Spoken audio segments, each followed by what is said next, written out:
I guess we just reflected on, you know, I mean, I look where I was at 18 months ago, and, you know, I had the surgery. It's been about 16 months, and I honestly never thought I'd be back playing at this level, and even just, you know, entering an event like this, preparing and doing all the right things. But it was just surreal to be back out there, and I took it all in. And yeah, I'm really excited to just go out there and just play tennis. And, you know, I saw Novak in the gym and playing doubles with him.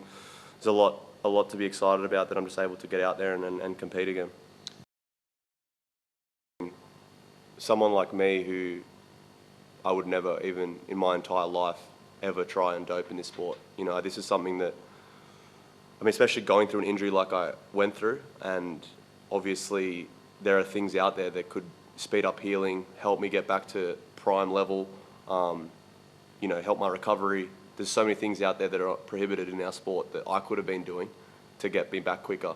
You know, 2 years out of the sport in my prime, basically I was 28, competing for Wimbledon, US Open, and I had an injury where I could have been doing things to get back, but that's just not who I am. And I'm always against that. So for me, when people are saying that I'm disrespectful to the sport, I think someone like that has tried to cheat the process and actually not, you know, done it completely on their own merit is the disrespectful one, in my opinion. But that's, yeah, I mean, I have to be outspoken about it because I don't think there's enough people that are speaking about it. I think people are trying to sweep it under the rug and saying that, you know, about the amount and all this. It's just like, it's not nothing about that. It's like, there's not fair treatment for every single player. I mean, we've seen that with Max Purcell.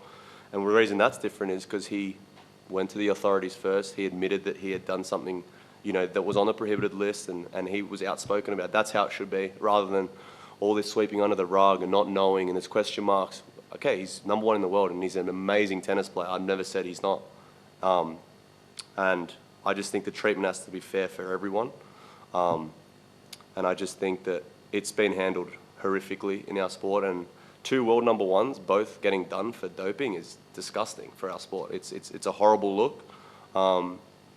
And yeah, the tennis integrity right now, and everyone knows it, but no one wants to speak about it. It's awful. Like, it's actually awful.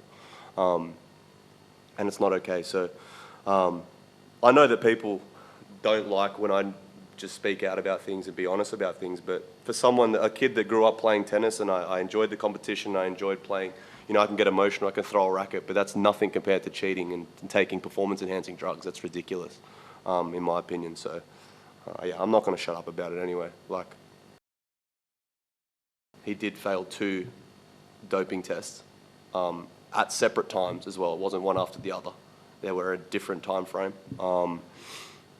So, I mean, if you think that that's the way that it got in his system, if that's how you think it's happened, then, but, I mean, if he didn't do anything wrong, then why did they take his prize money and points away?